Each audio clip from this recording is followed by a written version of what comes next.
Innal hamdalillah nahmaduhu wa nasta'inuhu wa nastaghfiruh wa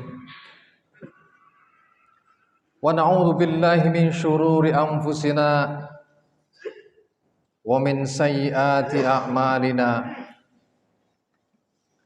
may yahdihillahu fala mudhillalah wa may yudlilhu fala hadiyalah. Ashhadu an la ilaha illallah wahdahu la syarikalah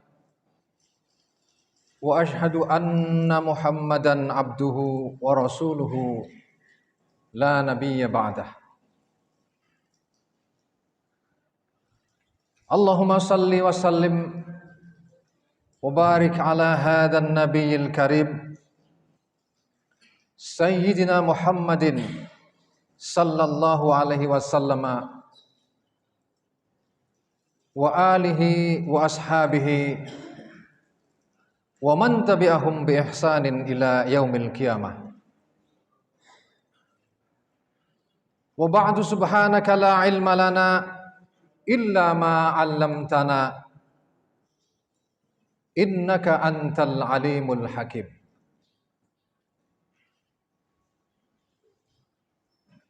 Faya ibadallah, usikum wa nafsiya bitaqwallahi wa ta'atih faqad fazal muttaqun. Hadirin jamaah Jumat, saudaraku seiman yang dirahmati oleh Allah Subhanahu wa taala. Tentu pertama yang harus saya sampaikan adalah wasiat ketakwaan. Marilah kita senantiasa meningkatkan ketakwaan kita kepada Allah Subhanahu wa taala. Takwa dalam arti menjalankan perintah-perintahnya, minimal yang wajib,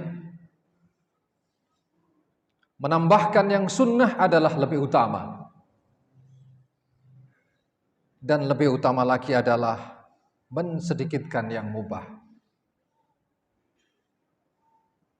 Kemudian menjauhi segala apa yang dilarang oleh Allah Subhanahu wa taala, minimal yang diharamkan oleh Allah taala. Lebih bagus, lebih bernilai, lebih utama adalah dengan meninggalkan yang dimakruhkan oleh Allah Subhanahu wa taala. Dengan menjalankan perintah dan larangan Allah Subhanahu wa taala ini sebagai rule, sebagai aturan di dalam hidup kita, fa insyaallah Allah akan memberikan keutamaan di dalam kehidupan kita ini. Karena rule Allah adalah rule yang benar. Ma'asyiral hadirin jamaah Jumat yang dimuliakan oleh Allah Subhanahu wa taala. Itulah kenapa Allah Subhanahu wa taala di dalam ayat Al-Qur'an mengatakan ittaqullaha haqqa tuqatih. Bertakwalah kepada Allah sebenar-benar takwa. Saudaraku sekalian yang dirahmati Allah Subhanahu wa taala,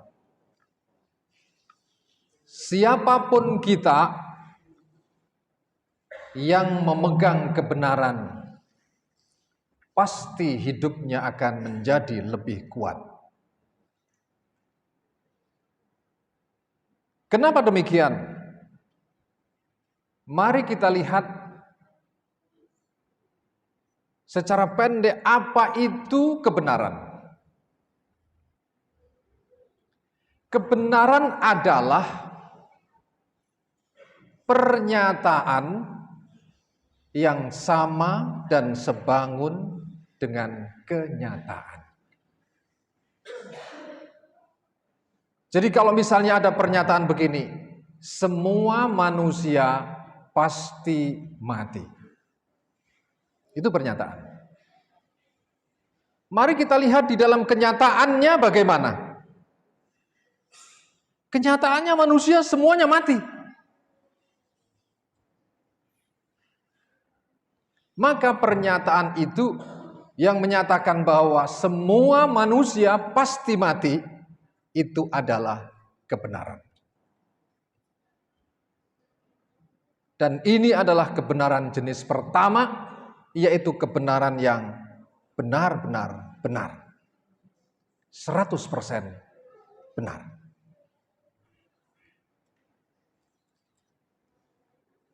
Kemudian jenis kebenaran yang kedua adalah yang tidak 100% benar. Tidak benar-benar benar. Artinya bahwa kalau ada sebuah pernyataan, ternyata ada kenyataan yang tidak masuk dalam pernyataan itu. Salah satu contoh misalnya adalah, pernyataan itu begini, jika kamu kaya, kamu bahagia. Itu adalah pernyataan. Di dalam kenyataannya bagaimana para hadirin? Apakah semua orang kaya itu bahagia? Ternyata tidak semua orang kaya itu bahagia. Mungkin bisa jadi yang bahagia itu 80% atau 90%, tapi menyisakan sebuah fakta, sejumlah fakta yang tidak masuk di dalam pernyataan itu.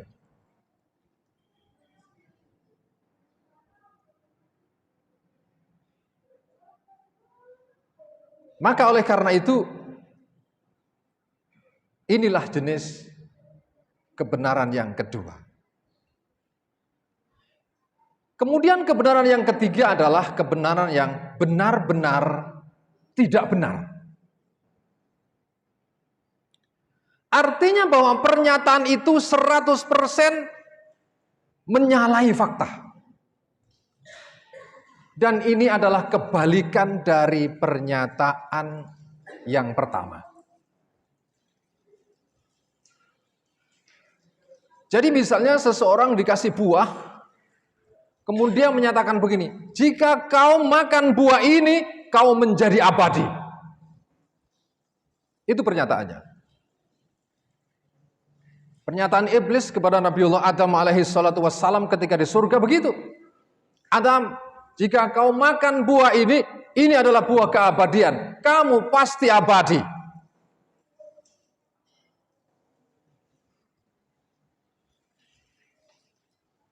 Ini semacam misalnya mengatakan bahwa matahari itu terbit dari utara.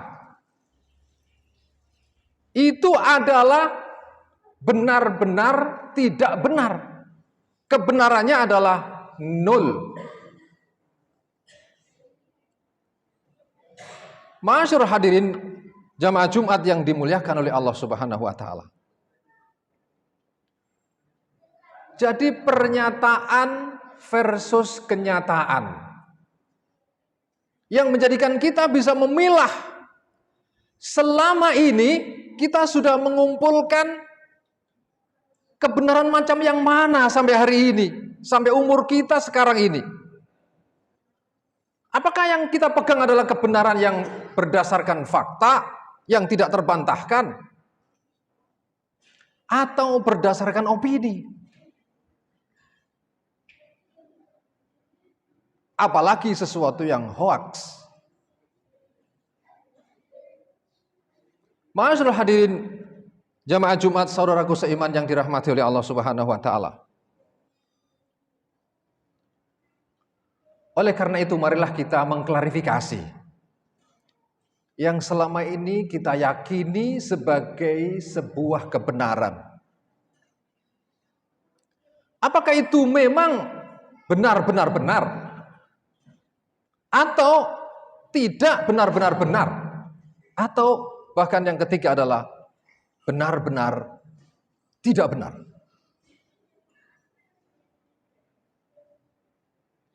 Klarifikasi adalah sebuah kekuatan. Clarify is power. Jadi makanya kemudian kita harus sering merenung ulang, mereview ulang. Jangan-jangan rumus-rumus saya tentang kebenaran ini adalah rumus-rumus yang salah, yang tidak menjamin adanya kepastian. Bagaimana orang itu bisa sukses? Ternyata dia rumusnya, bahannya, tata cara mengelolanya, dia itu salah.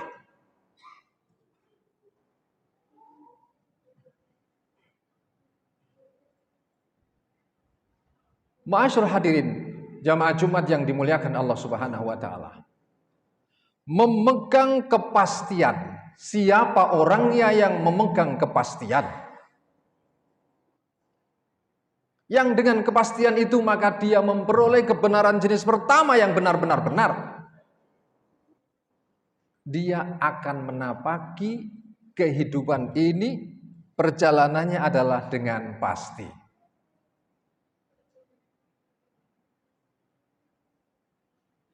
Akan mendapatkan formula dengan pasti.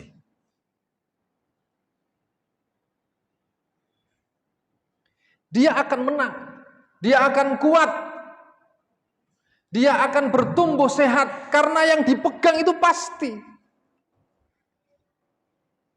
Coba kita bisa bayangkan kalau tongkat yang katanya itu bisa dipakai untuk pegangan yang kuat, ternyata dia itu nggak kuat. Dan gak pasti. Itulah perbedaan orang-orang yang sukses dan orang-orang yang tidak sukses adalah persoalan pegangan yang lebih pasti. Orang-orang yang sukses lebih menyukai pegangan, pedoman, pandangan yang lebih pasti. Dan dia akan meninggalkan sesuatu yang meragukan.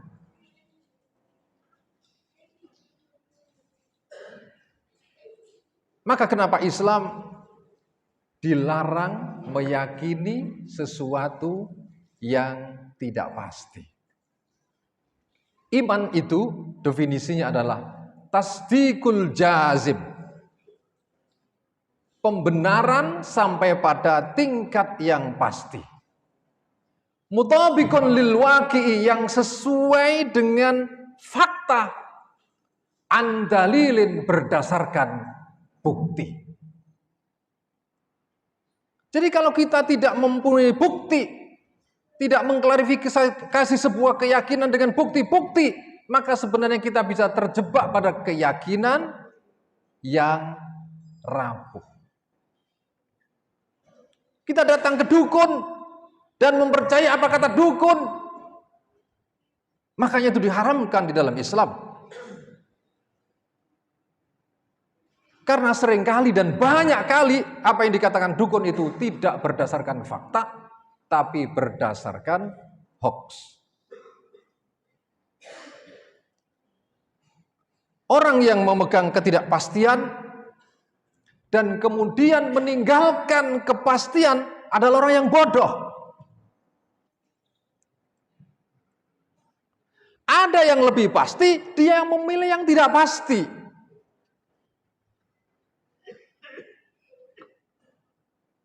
Makanya kenapa Abul Hakam itu namanya dirubah oleh Rasulullah, julukannya menjadi Abu Jahal. Abul Hakam itu adalah bapaknya yang memiliki kebijaksanaan. Tapi oleh Rasulullah dipanggil Abu Jahal, bapaknya kebodohan. Karena apa? Jelas-jelas yang dibawa Rasulullah ada buktinya bahwa dia adalah, Rasulullah itu adalah Rasul Allah, membawa risalah, tapi ditolak. Ternyata dia ini lebih mengikuti hawa nafsunya dibandingkan mengikuti logika dan rasionalitasnya. Salah satu contoh misalnya orang yang bodoh adalah harapkan guruh di langit, air di tempayan ditumpahkan. Air di tempayan meskipun sedikit pasti. Tetapi guru di langit belum pasti, walaupun banyak tapi belum pasti. Diharapkan dengan membuang air di tempayan. Jelas dia memegang sesuatu yang tidak pasti, tetapi dia membuang yang pasti. Banyak contoh-contoh perumpamaan-perumpamaan yang berlaku dalam kehidupan kita ini. Ma'asyiral hadirin jamaah Jumat yang dimuliakan oleh Allah Subhanahu wa taala. Kembali kepada definisi kebenaran.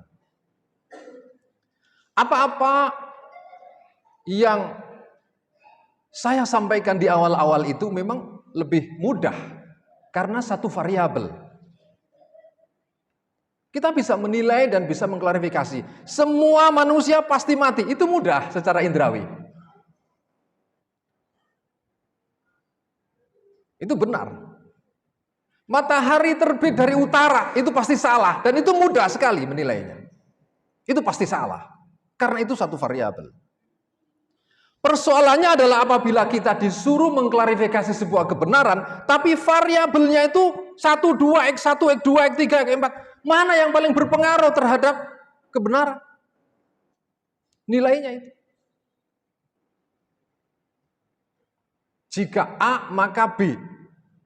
Ternyata ada juga jika A1 maka B. Ada juga jika A3 maka B. Sebenarnya yang paling berpengaruh yang mana itu? Ma'asyiral hadirin saudaraku seiman yang dirahmati oleh Allah Subhanahu wa taala. Untuk hal-hal seperti ini, berita gembiranya adalah banyak fakta-fakta yang sebenarnya ada, banyak fakta-fakta yang sebenarnya terjadi, tetapi kita tidak bisa menilainya karena kita tidak bisa mengklarifikasi sebuah keberadaan atau kejadian, karena itu di alam yang tidak bisa diindra, ataupun kalau bisa diindra tidak bisa dipastikan. Mana variabel yang paling berpengaruh? Bahkan kebenaran itu jatuhnya tidak pasti kebenarannya. Penelitian dilakukan oleh para dokter itu bisa jatuhnya tidak 100% benar. Dan bahkan mungkin sebagian besar tidak bisa. Benar-benar 100% benar. Makanya kemudian akan muncul penelitian berikutnya, ternyata ada yang lebih benar. Ma'asyiral hadirin jamaah Jumat yang dimuliakan Allah Subhanahu wa taala. Jadi ternyata banyak kenyataan ini yang variabelnya adalah kompleks. Itu yang pertama. Yang kedua adalah banyak kenyataan yang tidak terindra, yaitu ghaib. Untungnya Islam datang menawarkan, menghidangkan sesuatu yang sudah jadi. Ada malaikat, ada syaitan, ada jin. Itu fakta. Benar-benar ada. Dan itu mempengaruhi atau berjalan di dalam alam gaib itu juga hukum sebab akibat. Maka oleh karena itu, sebagai seorang yang beriman, dan di dalam Al-Quran itu banyak hal-hal yang sifatnya gaib diberitahukan kepada kita.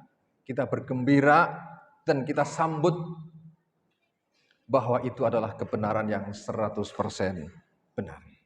Mudah-mudahan di sisa hidup kita ini kita terus bisa mengklarifikasi, memastikan kebenaran yang sudah kita kumpulkan, dan apabila kita hasilnya adalah meragukan, segera dibuang, kemudian pastikan bahwa yang lebih benar kita ambil. Dan mudah-mudahan kita senantiasa mendapatkan petunjuk, karena petunjuk itu dari Allah Subhanahu wa taala. Amin Allahumma amin. A'udzu billahi minasyaitonir rajim. Bismillahirrahmanirrahim. Wal 'asri innal insana lafi khusr illa alladziina aamanu wa 'amilus shalihati wa tawassaw bil haqqi wa tawassaw bis sabr. Barakallahu li wa lakum fil Qur'anil azim. Wa nafa'ani wa iyyakum bima fihi minal ayati wa dzikril hakim. Wa taqabbala minni wa minkum tilawatahu innahu huwas samiul alim. Fa astaghfirullah li wa lakum fastaghfiruhu innahu huwal ghafurur rahim. اللهم صل على سيدنا محمد وعلى آل سيدنا محمد.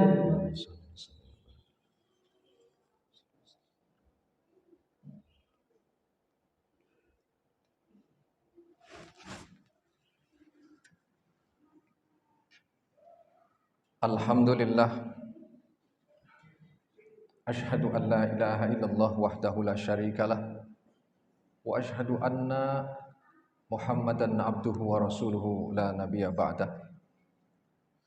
Allahumma salli wa sallim wa barik ala Rasulillah wa ala alihi wa sahbihi wa man walah. Wa ba'du, qala Allah ta'ala fi kitabihil aziz, ya ayyuhalladzina amanu taqullaha haqqa tuqatih wa la tamutunna illa wa antum muslimun. Wa qala aidan innallaha wa malaikatahu yusalluna 'alan nabi ya ayyuhalladzina amanu sallu 'alaihi wa sallimu taslima. Allahumma salli wa sallim wa barik ala sayyidina Muhammad wa ala ali sayyidina Muhammad kama sallaita ala sayyidina Ibrahim wa ala ali sayyidina Ibrahim wa barik ala sayyidina Muhammad wa ala ali sayyidina Muhammad kama barakta ala sayyidina Ibrahim wa ala ali sayyidina Ibrahim fil alamin innaka Hamidum Majid. Allahumma ighfir lil muslimina wal muslimat wal mu'minina wal mu'minat al ahya'i minhum wal amwat innaka sami'un qaribun mujibu da'wat wa ya qadiyal hajat. Allahumma ighfir lana dhunubana wa kaffir 'anna sayyi'atina wa tawaffana ma'al abrar. Allahumma ighfir lana wa liwalidina wa limasyayikhina wa limuallimina wa li jami'il muslimina wal muslimat wal mu'minina wal mu'minat al ahya'i minhum wal amwat innaka sami'un qaribun mujibu da'wat wa ya qadiyal hajat. Allahumma hdina siratakal mustaqim siratal ladzina an'amta 'alaihim ghairil maghdubi 'alaihim waladdallin. Allahumma arinal haqqa haqqan warzuqna ittiba'ah wa arinal batila batilan warzuqna istinabah. Rabbana zalamna anfusana wa illam taghfir lana wa tarhamna lanakunanna minal khasirin. Rabbana la tuzigh qulubana ba'da idh hadaitana wa hab lana min ladunka rahmatan innaka antal wahhab. Rabbana atina fid dunya hasanah wa fil akhirati hasanah wa qina adzabannar walhamdulillahi rabbil alamin. Ibadallah, innallaha ya'murukum bil adli wal ihsan wa ita'i dzil qurba wa yanha 'anil fakhsya'i wal munkar wa la dzikrullahi akbar. Assalamu alaikum. Allahu akbar, Allahu akbar.